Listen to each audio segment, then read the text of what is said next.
Bye. Hey everybody, welcome to Knock Knock Eye with me, your host, Dr. Glockenflecken, your one-stop shop for all things eyeball related. So here's the rundown for today. I'm going to tell you about the most recent bit of medical social media drama that's come up. Seems like every week there's like a new thing that happened and everybody's talking about it. And then I'm going to start a new thing where we do a thing I love, thing I hate when it comes to ophthalmology. Maybe I'll expand it into like just medicine in general, but we'll do after the break. Here's a thing that I love about ophthalmology, a thing I hate about ophthalmology. But first, let's talk about just a little bit about this idea that that doctors can leave their doctoring career and just be influencers, quote unquote influencers. I personally abhor the term influencer because I don't view myself as an influencer. I suppose I do influence people, but I don't feel like that's what I'm trying to do. I feel like influencer when you label someone as an influencer, it kind of makes you think like they're like promoting a ton of stuff, like products and have a bunch of brand sponsorships and stuff. And I do just a little bit of that, but that's not really like my purpose. And so I prefer the term content creator, but whatever, you know what I'm talking about when I say influencer or content creator. Kind of might use them synonymously. But here's what happened just recently last week. This creator who actually I wasn't real familiar with, and I don't know a lot of this creator's content. His name is Dr. Iggy. I know he's a spine surgeon and just recently started his post uh, fellowship career. About 6 months into his first job outside of training, and he put out a piece of content where he just said, he's decided he's not like completely leaving medicine, but taking a break. That's the way it's been described. Taking a break in order to be a content creator. And honestly, if I just seen this video, I wouldn't think much of it. Like this is not the first time this has happened. Like people have been doing this, especially in the era of content creation that we're in now. People are making it big. People are starting to make a lot of money and are seeing it as a way to leave clinical medicine. But the reactions and the algorithms are so powerful now because once you see one video on this, it'll just feed all the reactions to you.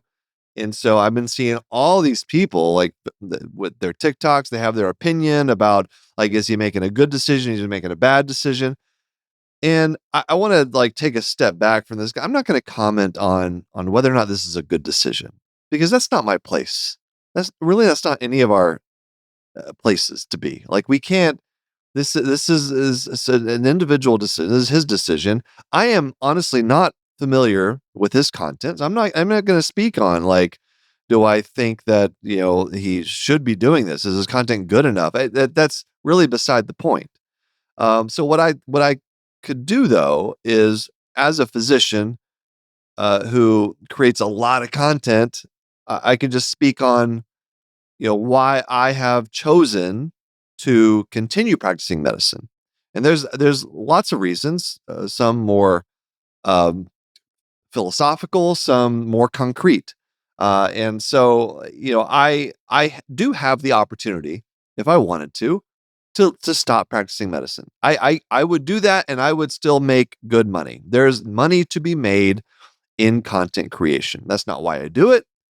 But ultimately, I did start making money doing content creation because my wife saw how much time I was spending like alone in my studio, in my bedroom, basically, dressing up in costumes and recording myself.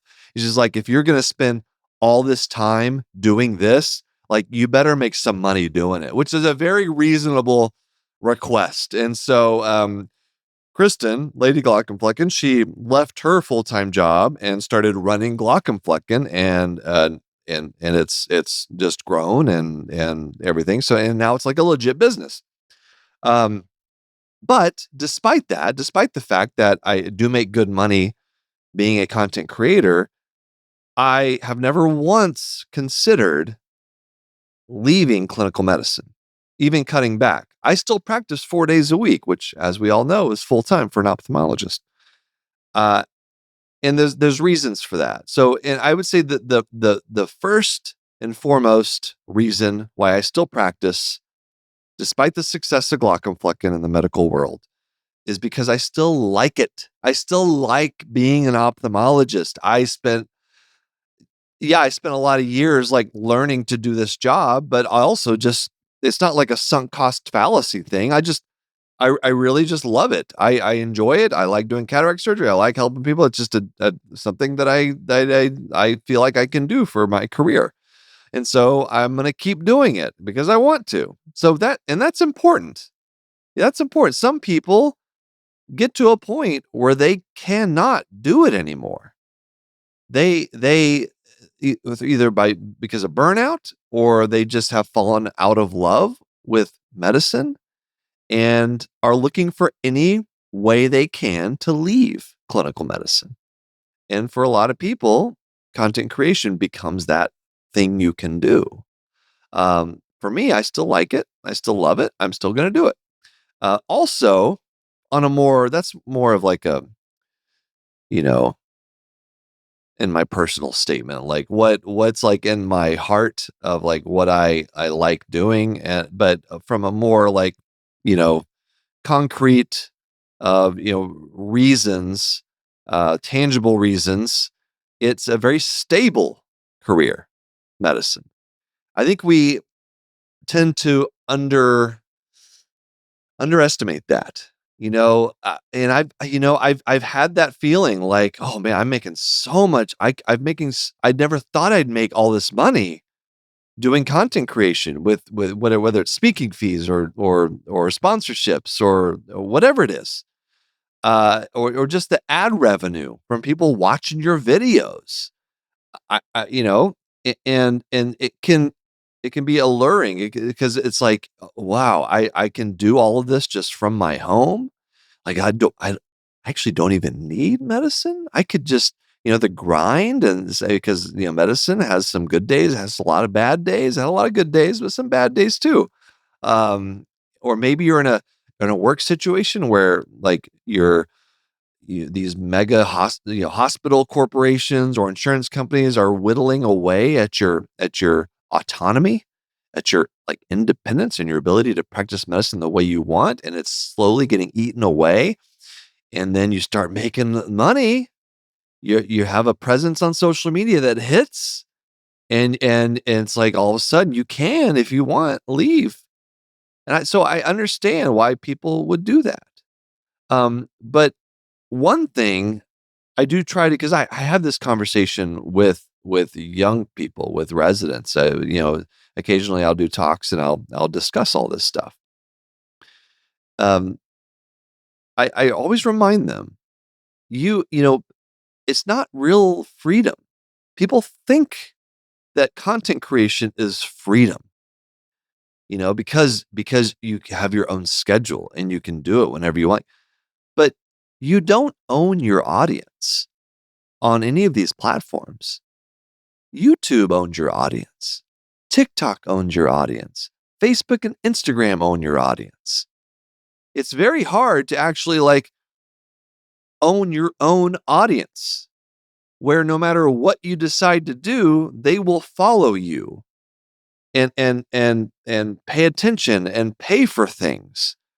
That is a different thing than the traditional influencer content creation, where we all rely on having access to our audience through these social media platforms.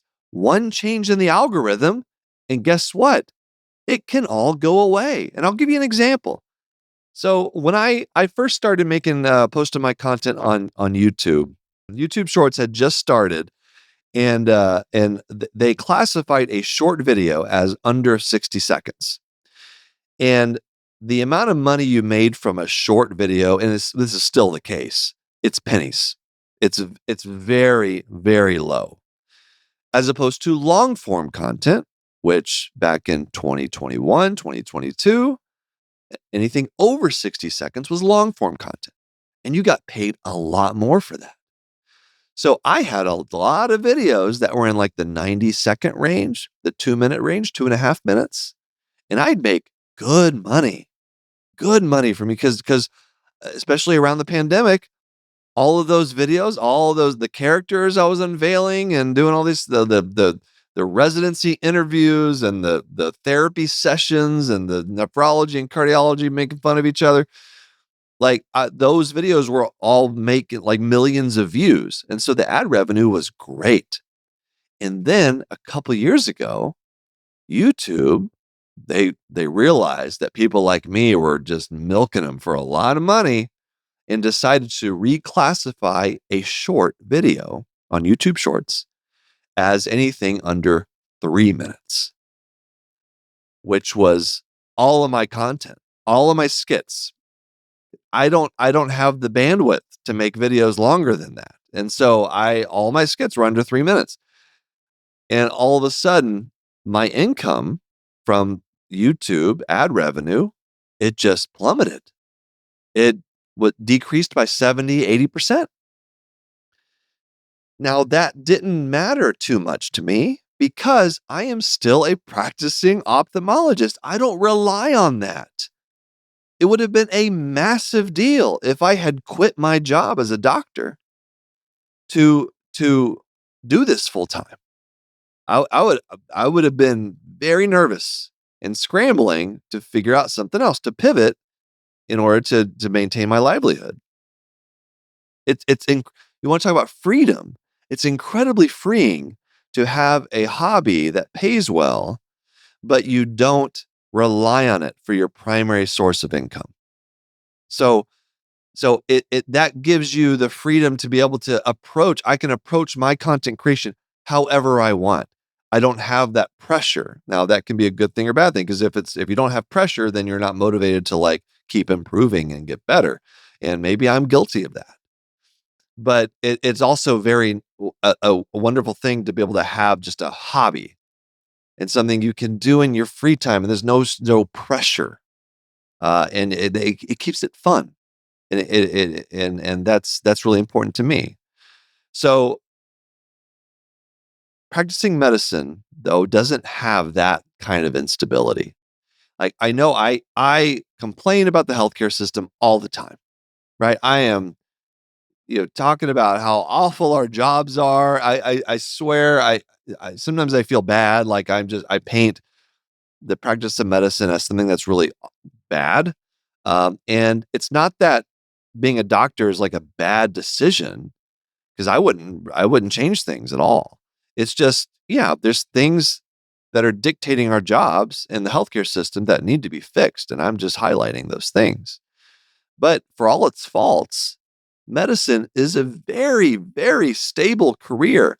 And I'm just a risk averse person, right? So I'm going to, if it's stable and it's safe and I can rely on it, I'm going to stick with it and just add some of these other things. And that's me. That's me. And that brings us back to someone like Dr. Iggy.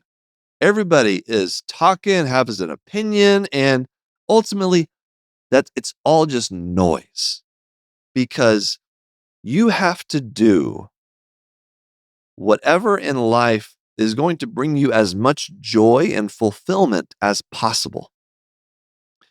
If medicine, if you're in a situation with your job as a healthcare professional and it's not bringing you any joy, now that might be because you're a resident or a fellow and there's an end in sight, and then you can change to a different situation. But even if you're like out in practice, find a new situation, change your situation. Now that might be just finding a different job. The majority of residency and fellowship graduates do not stay at their first job out of training. It's actually more uncommon that people will stay at their first job out of training. A lot of people end up at a second or third job until they figure out exactly the type of situation they want. They changed their situation because it wasn't bringing them joy. It wasn't fulfilling. That's okay to do. It just, that looks different in 2026 now because people are finding, especially medical professionals, are finding a different way to make money. And if that's content creation, and if it brings you joy, and if it's fulfilling, well, who are we to say that Dr. Iggy or anybody else is making a bad choice? It's not our life. It's his life. And you only get one of those things. And it's short, I'll tell you. It's very short. That one life you get. So, now there I saw a lot of comments as well as the last thing I'll say about this. I saw a lot of comments about like how we shouldn't be, you know, like chastising people for having an opinion on this.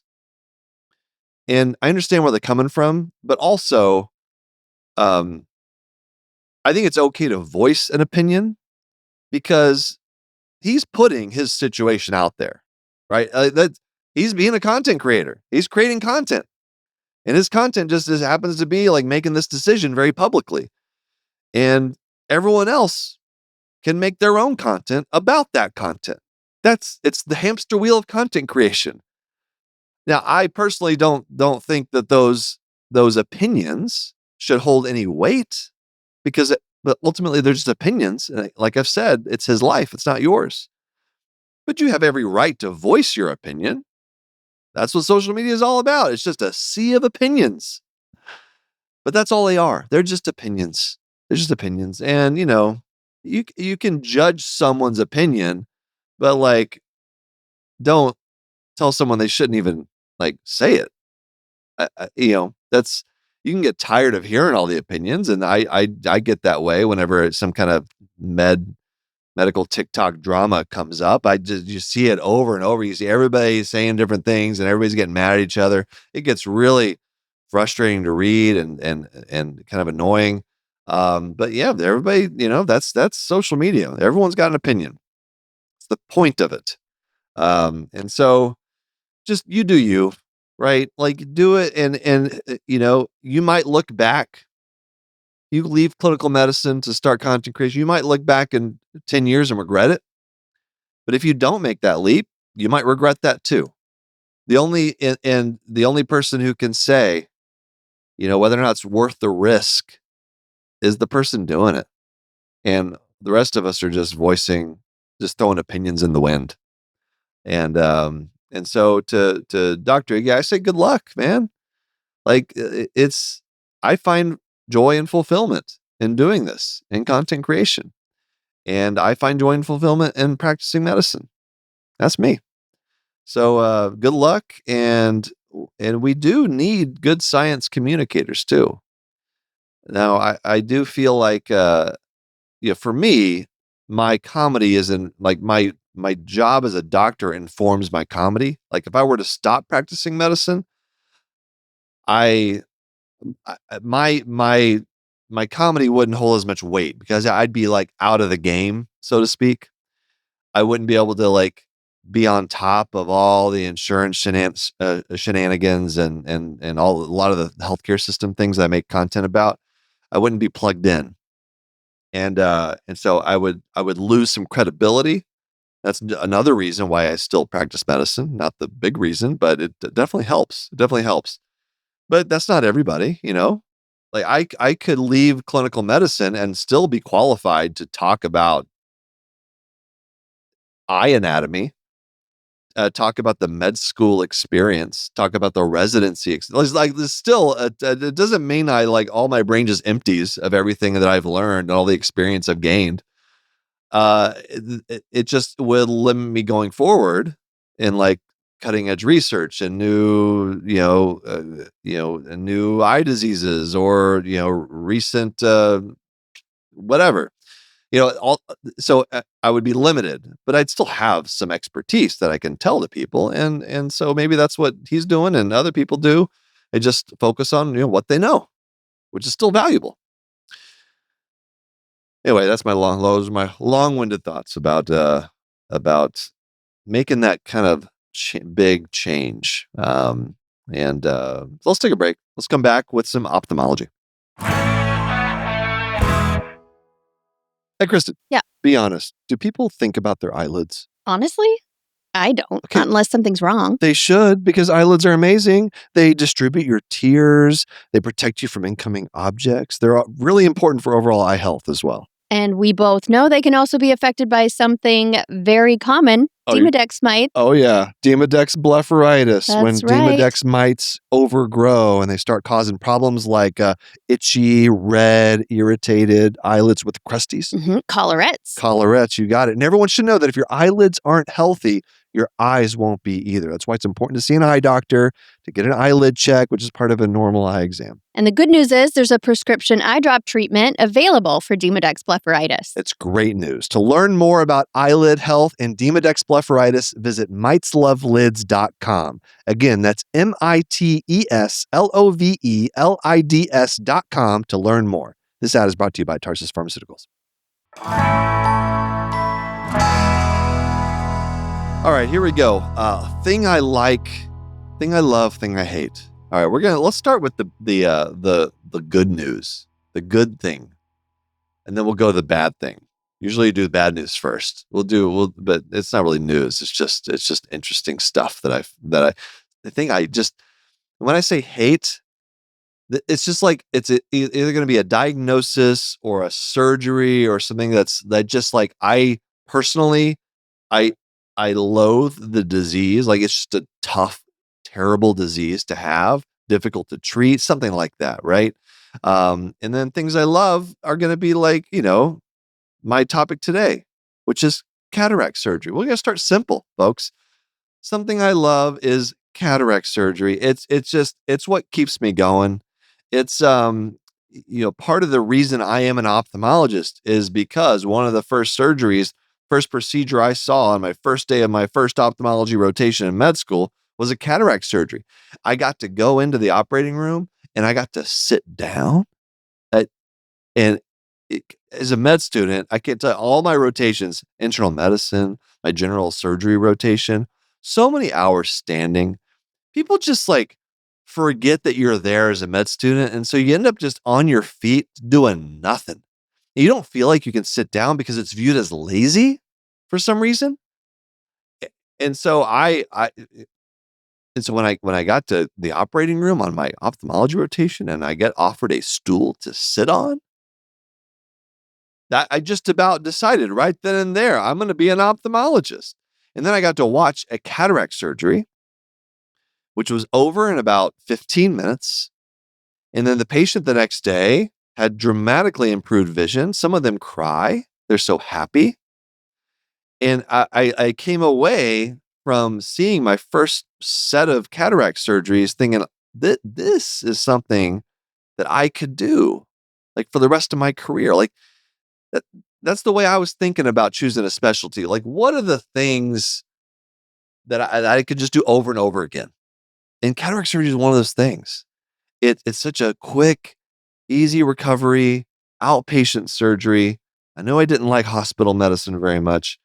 And you make a dramatic difference in someone's life and their ability to function, their ability to drive and read and do their hobbies again. And there's so much international work you can do. There's so many underserved areas around the world where people have a horrible cataracts. It's one of the most common causes of blindness, which is awful because it's so treatable. It's so treatable. So it's a very rewarding, very fulfilling thing to do, and I don't think I'll ever get tired of it.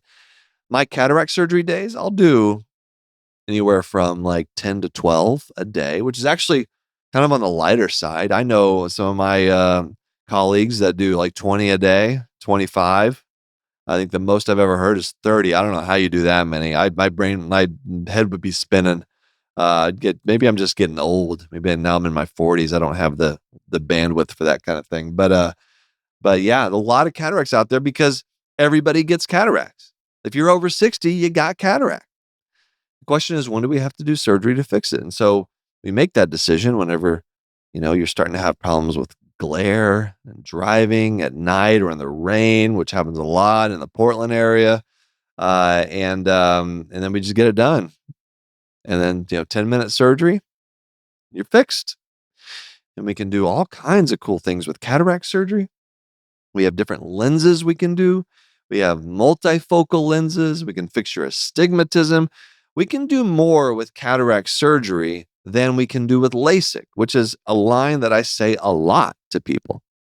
I have 60-year-old folks who come in and say, because they had heard there's like a couple of places that have just incessant radio ads because, I guess people still listen to the radio. We do in our car, taking the kids to school.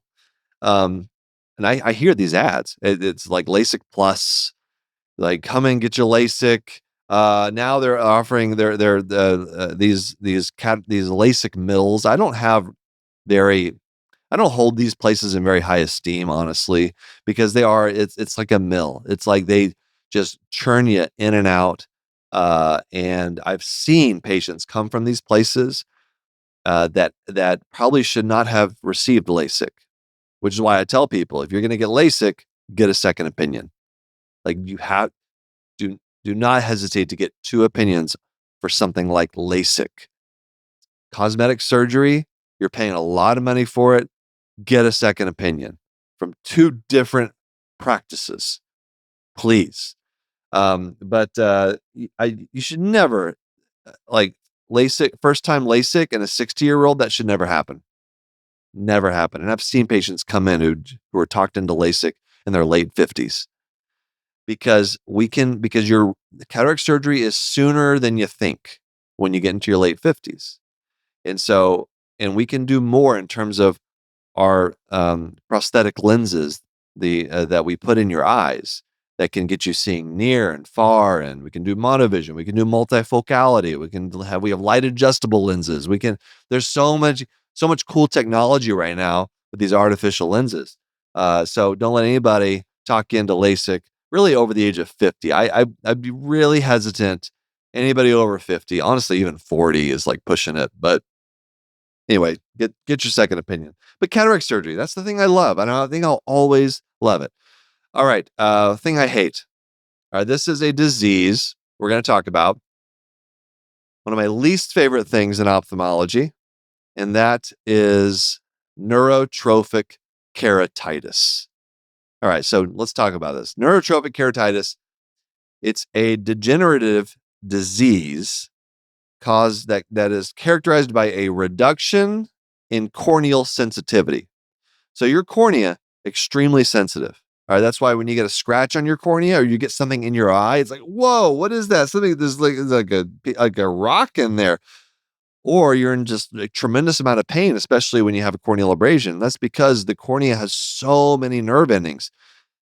You need your cornea to be very healthy. Like you have eyelashes, you have eyelids to protect your cornea. Your body tries very hard to keep your cornea healthy. And so when anything affects the corneal surface, you have a lot of pain.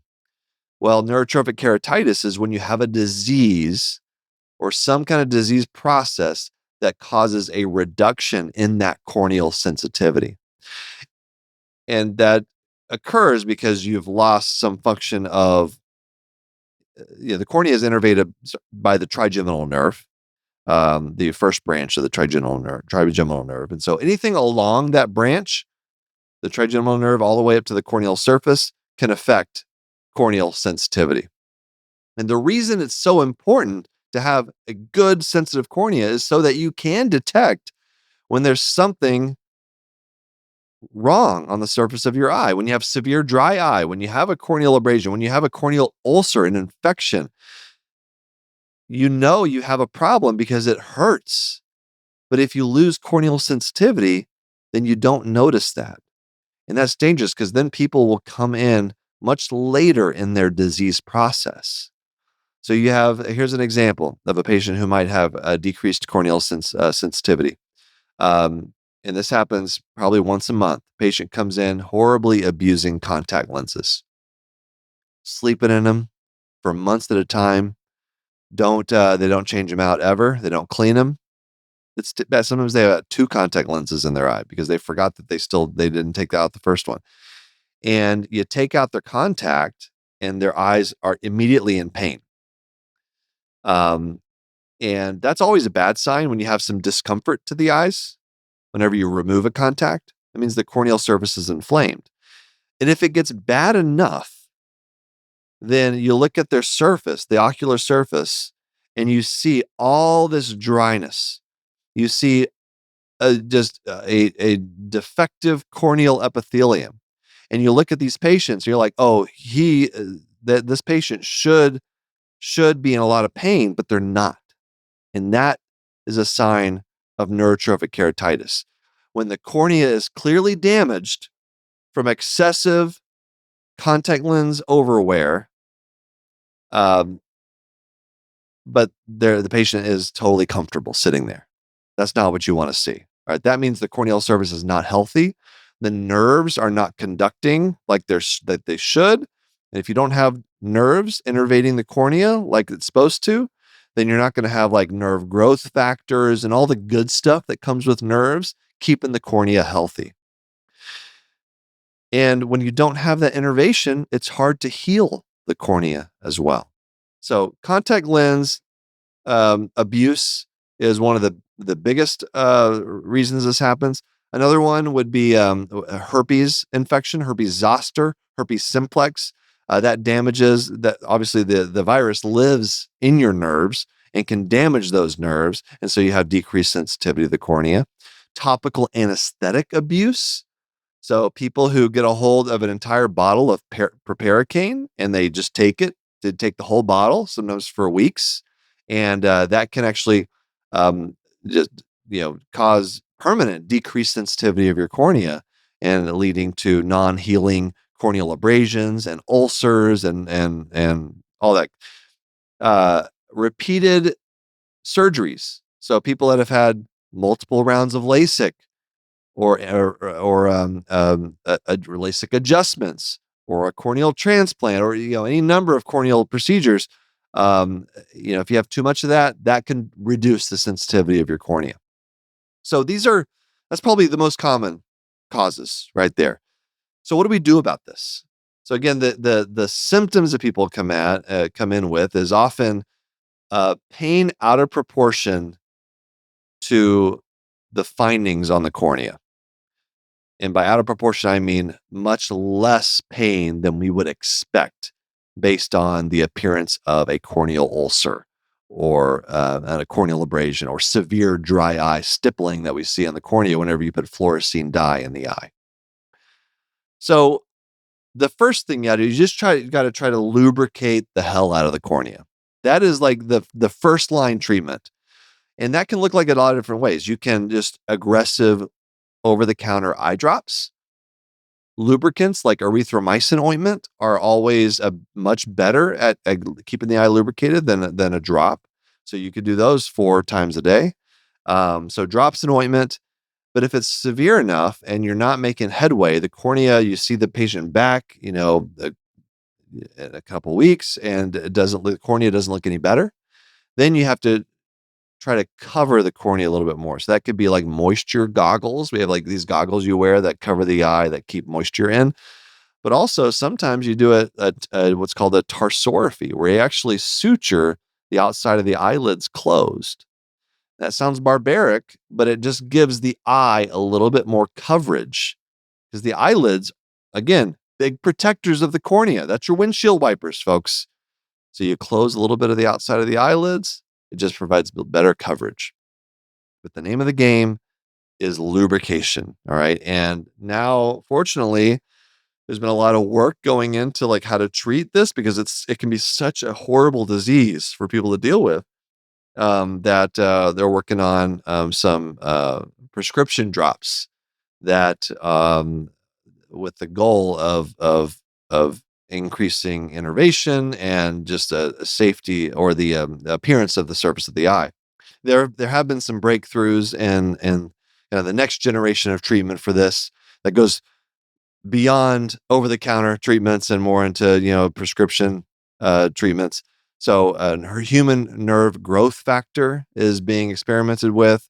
There's some promising drugs with that. And you can also put barriers over the eye. There's amniotic membrane you can use for severe corneal ulceration and thinning. You can cover the eye. That can just help bring in, healthy tissue. So tough disease, chronic disease, because once you've lost that corneal innervation, it's hard to get that back. And right now, really the only way to regrow those nerves is with like a nerve transplant, which has been done, where you take maybe the supraorbital nerve or the sural nerve from the leg, and you actually physically transplant it to the eye, to the cornea. And it's worked. The problem with doing that is it takes like 3 different teams of people, incredible resources, like 10 surgeons. It's not feasible from just a cost standpoint. More of a proof of concept, like it can be done. You can actually transplant nerve tissue in order to reestablish innervation of the cornea, which I think is super cool. So that's something that, I think was shown maybe even like 10 years ago. And hopefully it gets more efficient and less costly to do something like that to help these people. So that's neurotrophic keratitis, and that's our episode of Knock Knock Eye. Thank you so much. I think I like the thing I love, thing I hate, because everyone's got those things in their job, right? So I think I'll keep doing that for a little while. Thanks to my executive producers, Aaron Cordy, Rob Goldman, and Shanti Brook. Editor and engineer Jason Portiza. Our music is by Omer Ben-Zvi. Knock Knock Eye is a human content production. I am Dr. Glockenflecken. We'll see you next time, everyone.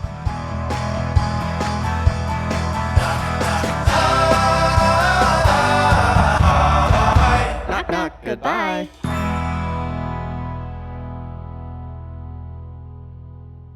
Thanks for watching the episode. You can find more on that playlist over there. If you prefer to listen, or you just had your eyes dilated, you can binge full episodes wherever you get your podcasts. Or join the party over on Patreon, where you get early access episodes, hang out with us, get lots of exclusive bonus content. Help you subscribe, leave a comment below. Let us know what you think.